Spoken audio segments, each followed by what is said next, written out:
I'm going to stand up here so everybody can see me. I'm Martin Wotton. Breaking Blue is my company. I'm a research director there. Here's Paul Albano. He's from Canon. Well, I've been working with Canon since 2005 on the business-to-business side of things. So what we're going to do today is talk about the wonderful world of printers, scanners, and copiers. I'm sure you've been waiting for this all day. But seriously, this is one of those case studies that has a real impact. We put at the bottom there, how to reach 5 million people. And genuinely, we did with this research. This is a case study in a really unglamorous sector that had real power, impact, and reach. That would be the envy of lots of ad agency work and digital marketing work. So good afternoon. Very nice to meet you all. Again, my name is Paul Albano. I'm a senior manager within Canon's Channel Marketing and Market Intelligence Group, based out of our headquarters in Long Island, New York. So many people may think of copiers and printers as a boring industry, but it's actually pretty exciting, as at least us marketing folks like to think so. It actually drives the majority of the revenue for Canon worldwide. So when many people think about Canon, they think about our cameras and our consumer technology, but a majority of revenue is actually driven through copiers and printers. Overall, the market is relatively flat. Page volumes are declining steadily. They haven't really fallen off the cliff yet, but we see print volumes declining about 1 or 2% per year. So there's a lot of disruptive forces that are happening in the copier market right now. You've got the rise of mobile technology. You've got cloud computing. Heard a lot about millennials today. We've got millennials entering the workforce. You've got mobile workers. So a lot of things are changing. A lot of things are happening. Gone are the days of a sales rep going into an account and trying to stuff as many copiers and printers through the door as he can. To be successful today, they've got to be consultants. They've got to be able to solve customers' problems. They've got to be able to sell solutions, services. We've got a ton of buzzwords in our industry: managed print services, managed content services, business process optimization services. Our sales reps need to be well-versed in those processes and those concepts. So what Canon Europe actually did was they worked with Martin and his group to really try to understand the dynamics of the marketplace, particularly in the emerging markets like Africa, the Middle East, because those are the areas where we're seeing a great boom in the use of mobile technology, and the economies are growing in those locations as well. They're not really strapped by the old infrastructure that we have here in some of the more developed countries. So it was an opportunity to learn about the market dynamics in those markets. And we really needed to take, it wasn't just your typical copier research study. We didn't send surveys out to try to find out, well, how many units can we sell in the next 5 to 10 years? Or how many pages do you expect to print or copy in the next, in the future? We really needed to approach this at different angles. We had to talk not only to the business decision makers or the purchasing managers, we had to talk to the end users. We also had to talk to our channel partners as well to find out the dynamics that were taking place. And this was research that was really never done before on a global scale in these emerging markets. So it was a really unique opportunity for us, an opportunity to position Canon as a thought leader. When you're selling solutions and you're selling consulting services, you really have to empathize with customers. So you really have to know their pain points. You have to understand the vertical markets. You have to understand the workflows that are specific for example, healthcare, financial, legal, education. So it really had an opportunity to train our reps and help them become knowledge experts within their specific markets. It also provided valuable data for our partners and resellers so they could speak the same language as our customers and have some real meaningful conversations with them as well as they're uncovering their pain points and their solutions. Gave us a ton of PR material that we could use in social media posts, developing white papers, presentations, news articles. And it also could give us a potential competitive advantage, as none of our competitors were currently doing this. So they did a great job with the research, and Canon Europe also did an exciting job promoting the results as well worldwide. Absolutely. Which is why we're here today. We want to share with you not just what we did, but some of the things we found in doing the research. It's a huge project. We did 28 countries over a 2-year period to try to get to the bottom of what the printer, copier, and scanner buyer thinks and does, actually. So this is quantitative, it's qualitative. It's looking at thousands upon thousands of interviews, and that means expensive. So we needed a way of getting lots and lots of quantitative data, enough to stand up to PR-level scrutiny, without breaking the bank. And we did that by taking it online in these emerging markets. Now, most people think if I'm doing research in Africa, the Middle East, I'm going to have to take a face-to-face approach because technology isn't quite where it needs to be. There's no representativeness on panels anywhere near where it is in developed markets. But actually, thinking about who we're going after, these IT managers, these people who are in purchasing departments, not necessarily the big boss, but the person who decides whether I go with Canon or whether I go with a competitor when I'm buying my copiers for my business. And those persons are the perfect people who are being recruited to internet panels all across the world. They're middle class, they're getting rich quite quickly, but are interested in taking payments to do surveys. They're internet savvy, they're online frequently. There are perfect candidates for B2B research within a consumer panel. So we took that approach and kept the costs really quite low. But at the same time, doing research in 28 countries from Angola through to Morocco, down to South Africa, and all points in between, there's going to be difficulties. And there are very, very few companies out there, we're not one of them, who have offices in every single emerging market. So we needed to be a bit savvy about each of the markets and bust a few myths in the process. I think of Africa, I think of Middle East, and I have my own preconceptions. The truth is quite different. It's a myth that Africa, for instance, is poor. Yes, there are pockets where there is poverty and some horrific inequality, but most of it is going through boom time right now. There are, in Nigeria, for instance, more smartphone contracts than people. They have a $1 trillion GDP and among the fastest growing middle classes around the world.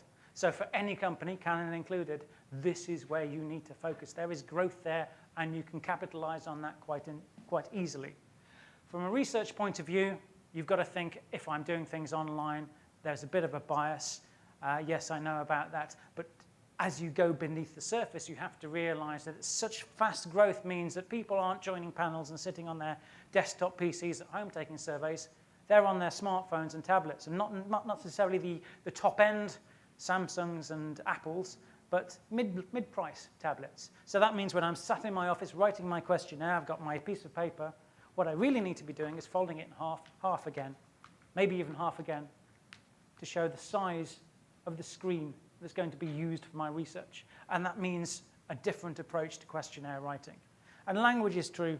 Language is something you need to focus on too. A lot of these African markets, people aren't illiterate, but the standards of education aren't great. So lots of people, many of those are in influential roles in society, particularly in South Africa, still get a little scared of long paragraphs and big words, especially when research is concerned. So you have to be careful about how you word questions. And scales too. It's probably common knowledge that if I ask someone to rate something on 1 to 10, 10 is the highest point. In North Africa, for instance, maybe in some countries a 1 is the best score. In the Middle East, people won't give you the best or the worst on the scale, but somewhere in the middle. And if you didn't know that, you'd be looking at mean scores and thinking, what on earth is going on with that? So forewarned is forearmed in that instance. And of course, there are cultural differences. Many of these markets are Muslim-based, so doing research in the middle of Ramadan is very interesting. Research someone at breakfast, and you'll get a very different point of view towards the end of the day when they've been fasting for 12 or more hours. And so thinking about that in advance helps you put together a piece of research that's genuinely representative. And of course, you have the cultural factors in the Middle East of Friday being a holy day. So don't try to schedule interviews then. You can come unstuck by doing so.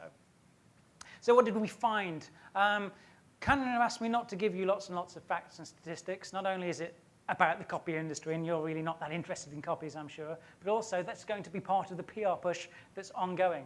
Suffice to say, this is one thing that we found really interesting I wanted to share today, and this is from one of the respondents in South Africa.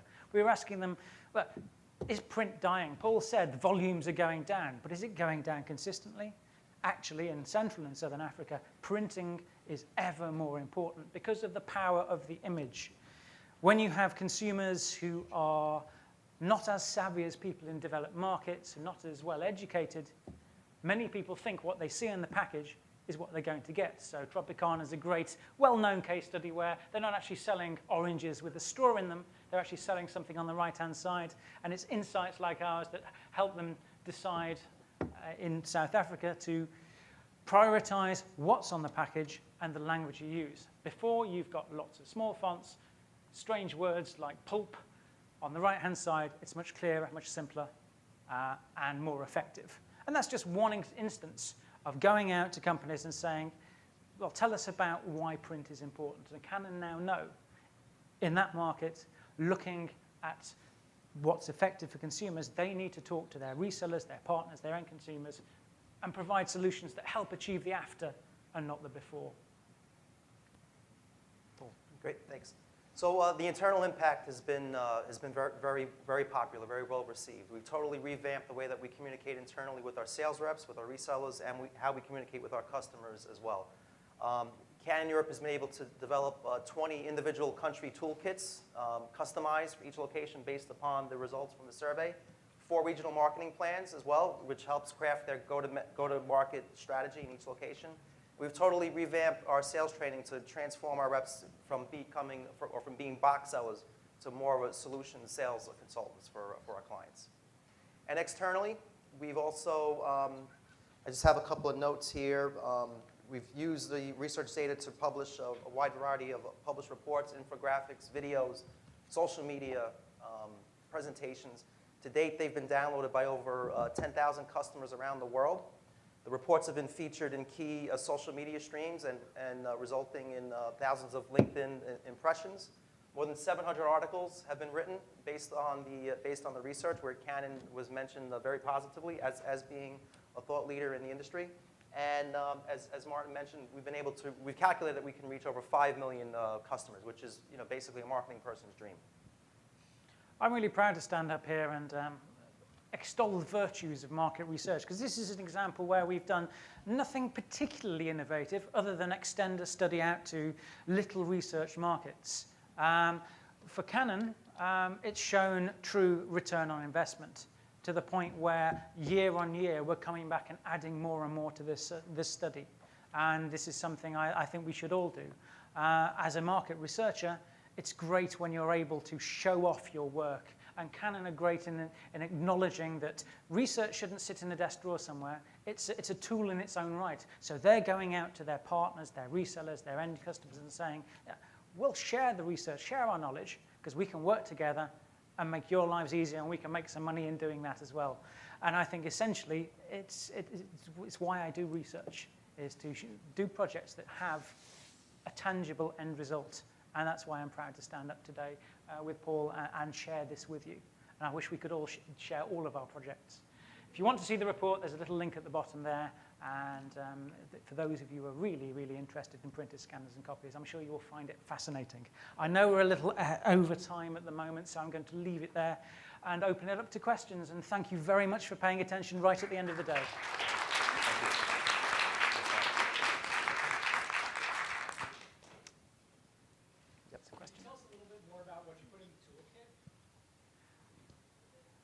Well, I can talk about what we did in certain countries. I'm based out of London, so I work quite closely with the Canon team in the UK. The toolkits are designed to go out to Canon's indirect channel partners, so the IT shops and the resellers and the systems integrators. And the main thing is the research findings themselves are the tools that the sales team take into meetings with potential clients. So they'll go to a large company who's maybe in the market for a brand new IT solution, and have a conversation around the findings of the research and how they fit with that customer's perception, so that the salesperson can gauge whether what's in the Canon portfolio fits with that customer. And from the research, so from the customer's own point of view, they are genuinely interested in hearing research about their business and what's going on. It's something they don't get to see. These IT managers are really, really busy people. So to have someone come and sit with them and show them what their peer group are thinking is a really valuable thing to do. Yeah. And the toolkit is based around encouraging those conversations. Yeah, the marketing used to be all around speeds and feeds in the copier business, and finishing capabilities and paper capacities and things like that. I can tell you from a vertical marketing standpoint, we don't talk anything about specs at all. We're talking about common workflow processes within certain vertical environments, pain points, compliance, regulations for privacy and for security, and how our solutions can address them. So having those insights into those key vertical markets and what those pain points are can really help us change that mindset of selling based on feeds and speeds and selling more on a solutions, using more solutions-focused approach.